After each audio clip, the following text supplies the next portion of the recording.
Simplicité. Loi sur la vulgarisation à l'aménagement du Mon territoire. frère Jean, pourquoi l'État complique tout maintenant? Avant, on construisait là où on voulait, mais aujourd'hui, on parle trop d'aménagement du territoire. Mais qu'est-ce qui se passe là? Mais justement, Paul, c'est parce qu'avant, chacun faisait ce qu'il voulait. C'est pourquoi aujourd'hui, on a trop de désordres, des constructions anarchiques, des conflits fonciers, des routes bloquées, des inondations, et j'en passe. Donc si je comprends bien, l'aménagement du territoire, c'est seulement pour empêcher les gens de les construire. Non, voyons. L'aménagement du territoire est une loi qui organise l'utilisation de l'espace pour que tout le monde vive mieux. Maisons, routes, écoles, marchés, hôpitaux, zones agricoles et industrielles. Mais moi, si j'ai acheté un terrain, je peux en faire ce que je veux, non? Pas exactement. Même si le terrain t'appartient, son usage doit respecter le plan d'aménagement.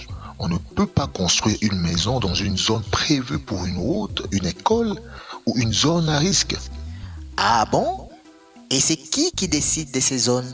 Mais c'est l'État, à travers la loi sur l'aménagement du territoire, avec la participation des provinces, des communes, des communautés locales. Alors dis-moi Jean, cette loi est déjà en vigueur ou comment? Eh oui, en RDC, la loi sur l'aménagement du territoire est en vigueur. Elle oblige tout projet à demander un avis de conformité avant d'occuper l'espace. C'est quoi encore cet avis de conformité? Qu'est-ce que ça signifie? C'est un document officiel qui confirme que ton projet respecte bel et bien le plan d'aménagement.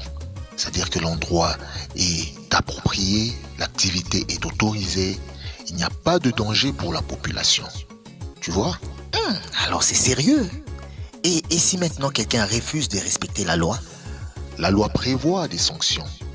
Arrêt de travaux, démolition, amende, voire même des poursuites judiciaires. Ah, alors donc je peux dire que cette loi protège aussi la population. Exactement. Elle protège contre les constructions dans les zones inondables, les conflits fonciers, la destruction de l'environnement, les désordres urbains. Ah ok, je comprends tout maintenant. Donc ce n'est pas une loi contre le peuple, mais pour le peuple. Tu as tout compris. L'aménagement du territoire, c'est planifié aujourd'hui pour mieux vivre demain. En tout cas, merci mon frère, merci. Je vais aussi expliquer ça aux autres au quartier. Merci beaucoup. C'est ça. C'est ça la vraie sensibilisation. La loi doit être connue pour être respectée.